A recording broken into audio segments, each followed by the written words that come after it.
Right, good afternoon everyone. Welcome back to the MCM Outdoor Show. It's a lovely spring day. I was due in work but I've decided to take a last minute day off. I've got some new equipment for the hammock I want to try out, a new ridgeline, and I bought a Woodgas Stove from a local shop, MILITARY MART, and I want to have a look at that in a bit more detail, hopefully do a bit of a review on that. So yeah, it's a lovely spring day in this area, private woodland, and it was just too good to miss. I had a bit of spare annual leave to use up, so I thought I'd just come out, chill out in the hammock, have a few beers and just relax and take you along for the ride. I'm going up to the Lake Districts on Saturday as well for another solo. That gave me a fright. Going up to the Lake District on Saturday for a solo wild camp, and yeah, heading up to one of the summits there, so hopefully I'm not going to get shot during this video, but I'm going to get the ridgeline set up and see what you think of it and some new kit. Hope you enjoy.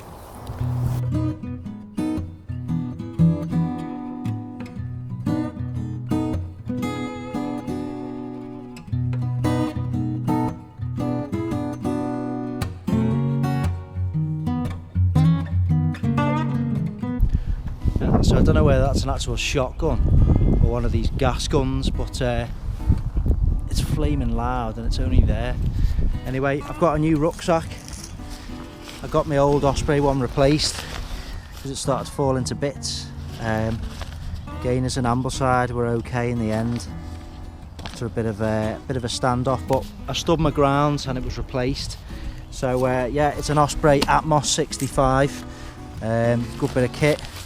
I'll be using the DD 3x3 tarp purchased from MILITARY MART, and again a DD Frontline Hammock purchased from MILITARY MART. I'll put the website up, but it's militarymart.co.uk, and as I've said on previous videos, and this isn't biased, it's a brilliant shop. It's in Aladdin's cave, a complete veritable treasure trove of outdoor equipment, everything you need for wild camping and bushcrafting and stuff like that. Absolutely spot on.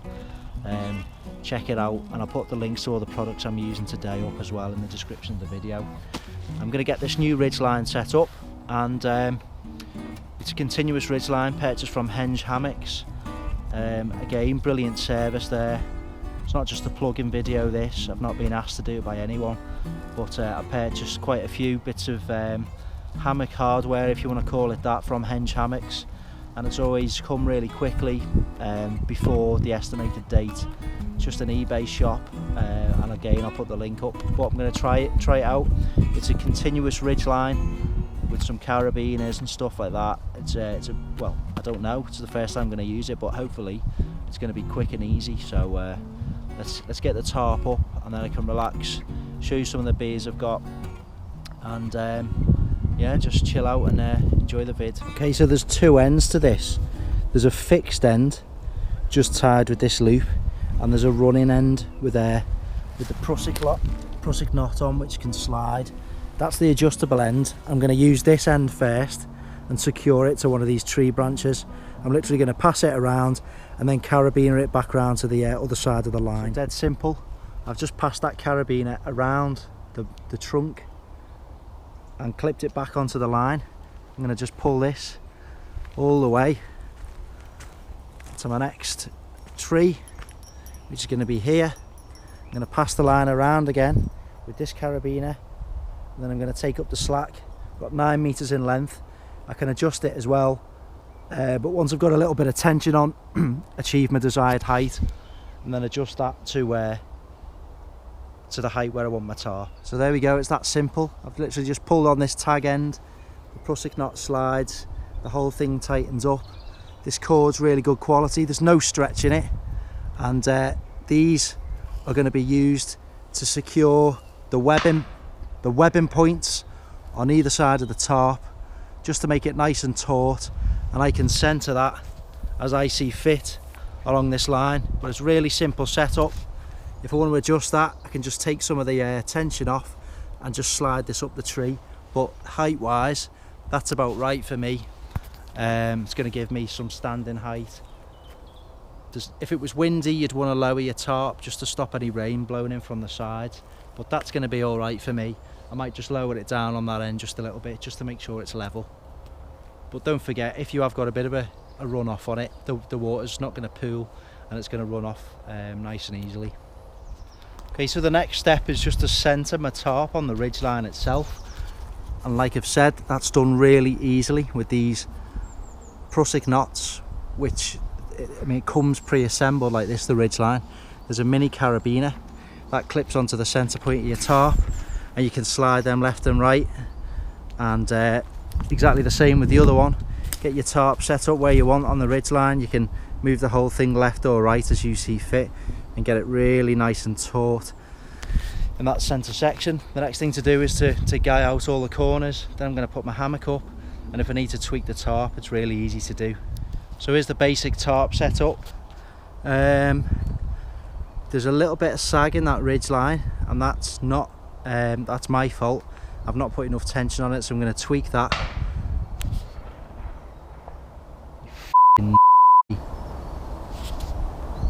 So I'm going to tweak that, just get that a little bit more tight, and we're good to go. Although, to be fair, it's not that far off, because I'm going to sleep with my hammock a little bit lower tonight. There's plenty of wood here. This is exactly what I need for that Woodgas stove. Bits like this just be perfect for it. But as an aside, already feeling totally relaxed and made up to be in the great outdoors. Okay, this is what I like about hammock camping. It's not as lightweight as I could make it, but the relative simplicity of it, once you get your head around all this nonsense, it's just a tree hugger. I've told you this knot countless times, a marlin spike hitch, and these whoopee slings is just so easily adjustable. It's just a nice raw form, can I call it that, of sort of enjoying the great outdoors. You're not as enclosed as in a tent, and I'm just trying to get in one-handed. Yeah, you're not as enclosed in a tent. You obviously get the feeling that you're outside, albeit still sheltered from the elements with your tarp, but it's nice. And another big advantage, you can hammock camp anywhere you can string a tarp. So if you're in the Lake District or wherever and the ground is uneven, it's rocky, it's boggy and marshy, well, you're not constrained by what's on the ground, because of course we're off the ground. And by virtue of that fact, it just affords you a lot more freedom in the great outdoors. I've got a roll mat to go under the, well, between the two sheets of fabric on this DD tarp, just to insulate me from the cold air underneath. We can get all sorts of underquilts and blankets and stuff like that, or of course you can just put like a thermarest or sleep mat, whatever, in between the layers. It's not going to be that cold tonight, so I'm just going to get away just with the sleep mat itself. So I'm going to put the last bits together, unpack and get the beers chilling, make it homely as we like to do in our human nature. And I'm going to collect some firewood and get the wood burning stove on the go for a brew. I've just got to look what we found meal for tea, just for simplicity. It's going to chuck it down by all accounts tomorrow, so I'm going to gather some firewood and make sure it's in a nice dry area underneath this tarp. So folks, you'll notice a new jacket again, purchased from Military Mart. It's like a French army surplus parka, which is great, very cheap, 25-30 quid it was actually. I don't want to use like my Montan jacket, you know, for this type of thing, although I have done it in the past. When you've got open fires, as well, she's found out, you get sparks get on your stuff and melt it. So just cheap and cheerful, rugged, built to last. I'm not trying to look like Raoul Moat, but yeah, this is the type of gear that you need when you're in this type of environment. You also blend in a little bit better as well. So I've got this, and this is my setup. I've got the UCO candle lantern, just a little mini one. This pulls down, there's just like a little tea light in there, and it's going to be a nice natural glow for some illumination later on. I've got my beards, which I'm going to talk you through shortly, in there, and that's it. Although I've got my bivvy bag, it's probably not strictly Probably don't actually need it tonight, to be fair, but I've got it just for a bit of extra comfort. OEX pillow and my Vango sleeping mat. The guy over there, he's shooting wood pigeons, and he's got a gun dog with him as well. He's in that bit of cops. Yeah, he's shooting wood pigeons. So in short, we're all set up, and we're gonna get some wood and get a brew on the go on this wood burning stove. This park is actually really hot. So everyone, we're gonna have a look at the Woodgas stove, which I've recently purchased from Military Mart. It comes in this little canvas pouch carry case, which is it's breathable mesh, so if it's damp it's not going to get all messy in there, it's going to dry out. We've got this little toggle on the top which just secures it and lets us open it. So there you go, it's a Woodgas stove, which basically means what it says on the tin. You can use it with gel fuel, and you can also use it with little bits of wood, tinder, which is abundant in this type of environment. So it's a natural way of cooking. You're reducing your carbon footprint, and it's cheap. It costs £19.99. I'll put a link in the description below. And I'm going to collect some wood, get the stove set up. We're going to have a look at it and get some water boiled up on it, get a coffee on the go. Okay, so with the stove out of the stuff sack, this is what it looks like. It just slots together really easily. Lift this base part off, that to one side. You've got your base down here with the air holes in, which are clearly necessary for the fire. And this section, it's got a bit of an ash catcher in the bottom. Literally just slots into there. There you go. And you got your top part, which you've got these pan supports on, which just fold out. You can adjust them. You can have them further out or closer in for a smaller size pot. That literally just sits on the top. That is so simple, and that is all there is to it. As you can see in there, you've got your burner plate with the oxygen holes, the air holes in, and there you go, there's the top plate which your pan, pot, kettle, whatever you're cooking on sits in. Really easy to use. Find yourself bits of wood akin to that and get a fire going in the top. Once your fire is established, make sure you've got a ready supply of fuel to keep feeding it, and get your pot on top. I like it. I like cooking on natural fires, although I always use gas for simplicity. But when you want to get back to basics, enjoy the smell of wood smoke around the campfire. There's something comforting about cooking on a wood fire. So I'm going to collect some wood, going to snap it into small usable size lengths, and get this one lit, and we'll get some water boiled up for a coffee. Okay, what I'm going to be using is one of these natural wood fire lighters just to get it going initially. I've just brought a Zippo lighter with me, but of course you can light the fire by any means you choose. I've got this Alp Kit titanium mug, just the right size for one brew, one of those sachet coffees. I've got my pile of firewood ready. Always make sure you're prepared in advance with this type of stove. You don't want to sort of run out of wood and you're halfway through, or you're just getting up to the boil, you don't have enough wood to boil your water without faffing around and getting up from what you're doing. And yeah, I'm going to use it with the Alp Kit 400ml mug, titanium, just to get a brew on the go and see how it fares up.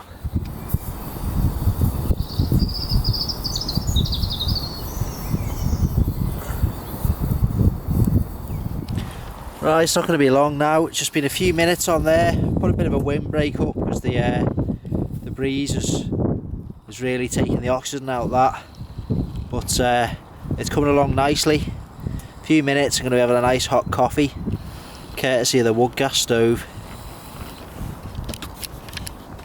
Okay, I think that's just about boiling, folks. Let's just check it out. There we go, a nice rolling boil. Nice brew.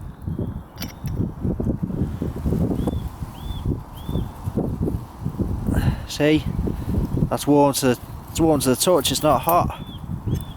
the old stove off there.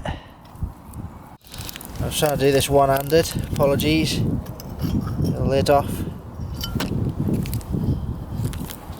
The coffee on the go. One of these sachet things. It's not the finest, but serves a purpose when you're out here.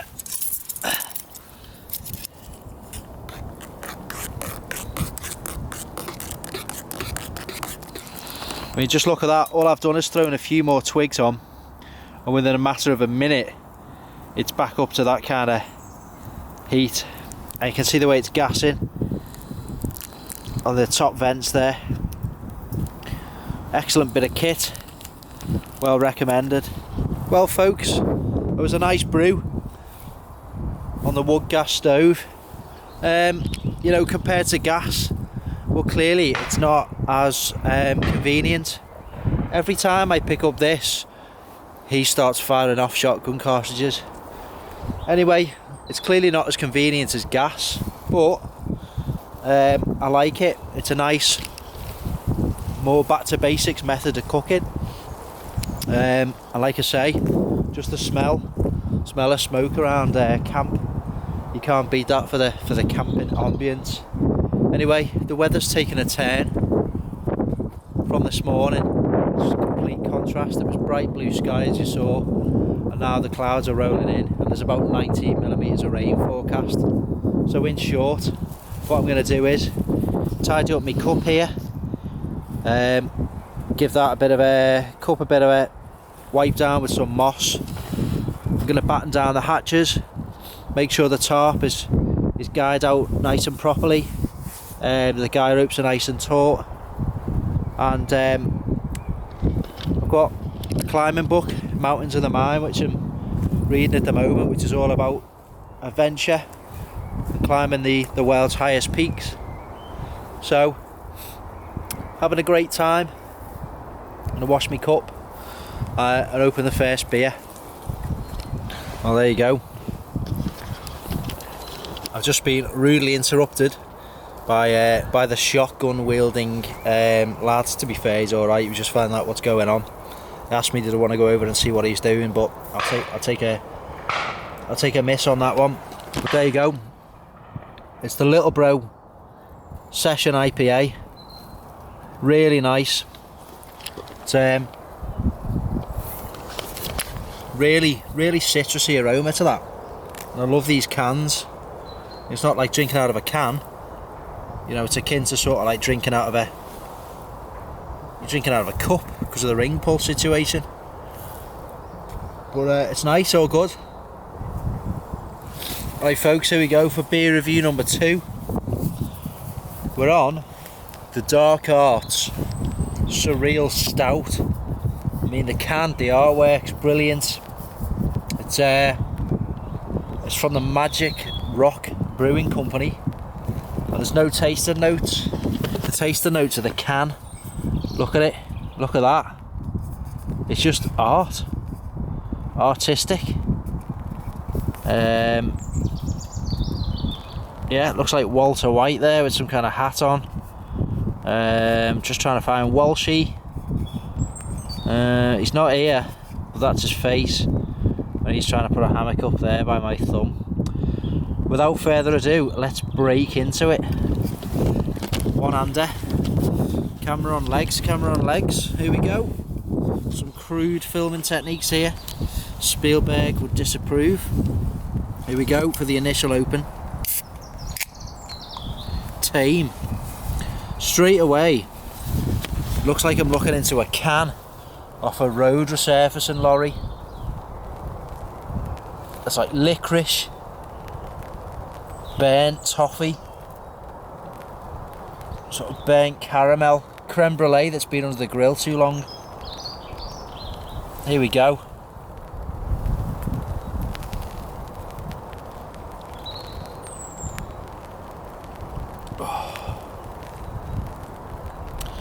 Just been violated. That's lovely. It's a nice stout.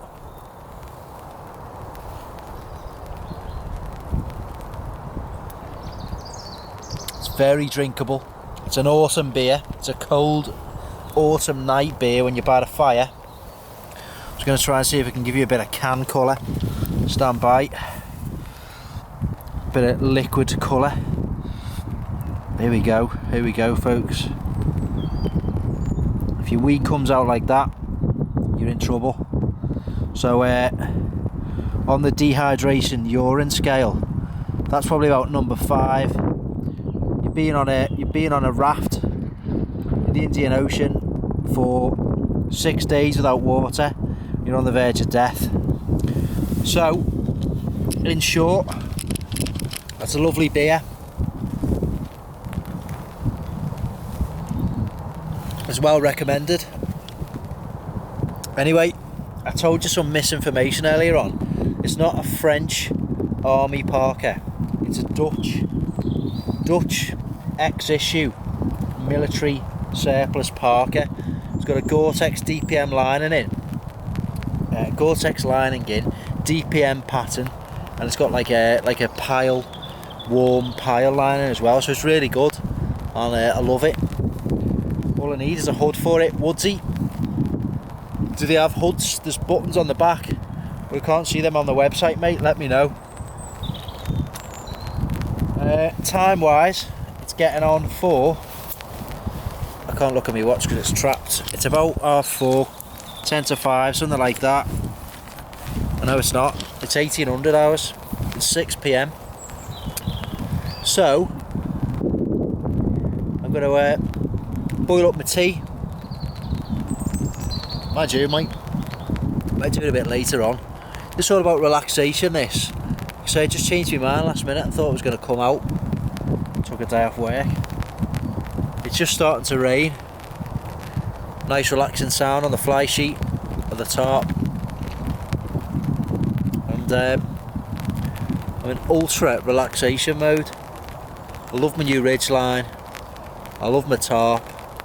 I love my hammock. I love everything about the great outdoors. If I get this video edited in time as well, give me some suggestions for Saturday. I don't know where I'm going to go, but I'm going to climb up a mountain and sleep on the top. It's not going to be a big booze session because I've got to get back quite early on the Sunday to pick up the little ones. But I'm looking forward to it as well. See, there's not just one type of camping. I like going to campsites. I like coming hammocking in forests. I like going hammocking a bit more exposed areas. I love wild camping, valley wild camping, mountain wild camping. I suppose it's just the outdoors in general. I just love being out. So I'm just going to sit here and drink more beer. Why not?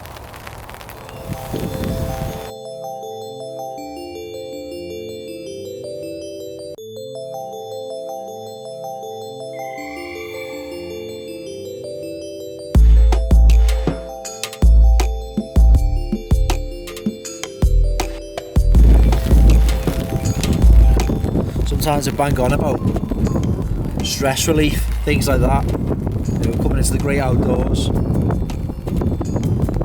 know, without being all dramatic and serious and philosophical. I do find it helpful in that respect. Lots of people don't talk about stress and things on that spectrum because it's a taboo subject and nobody gets stressed. Well, frankly, that's just a load of rubbish, isn't it? And we all know that's not the case. People need to talk more about things like that. It's a shame when there's people, men and women, who are struggling with issues in that respect. They don't speak out, and it can have very unfortunate consequences. But on a lighter note, being mindful, coming out, having some R&R from the pressures and fast-paced nature of life. You can't beat stringing a hammock up between 2 trees in the forest and just coming out to relax. Yeah, it's nice in company and have a good laugh with Walshy and whoever else comes out with us, but nothing quite beats coming on your own. You don't really have any conversation unless it's to the camera. but you can just free to listen to like the sights and sounds, listen to the sights, free to listen to the sounds of the environment that you're in without any distractions. You know, I think it's great. It's not gonna cost the earth, like I've said on many other videos, just for the cost of some fuel. You can be out wherever, just be imaginative. I've got like a bit of a cough and a sore throat, keep being on the verge of coughing. It's 2 beers down, wind is, I don't know, reasonably strong. It's blowing in one side of the tarp, so I've just put a few more guy lines on that side just to stop it blowing in on me. I think the rain's in for the night. The good thing is about this, unlike a tent, unlike a backpacking tent, I can sit up in this fine. I've got loads of room. I can cook here, either side, that side. I've got my bag under here, and I can just do whatever I want basically. I've got loads of space under this tarp. It's a 3 metre by 3 metre version. They do much longer than this. I am going to boil up my tea, which is a beef bolognese. I'm going to use my gas for that. Don't fancy trying to light some wood now. Another benefit of the old gas stoves over the wood, obviously when it's chucking it down like it is now, you don't have to find anything dry. Yeah, time for tea.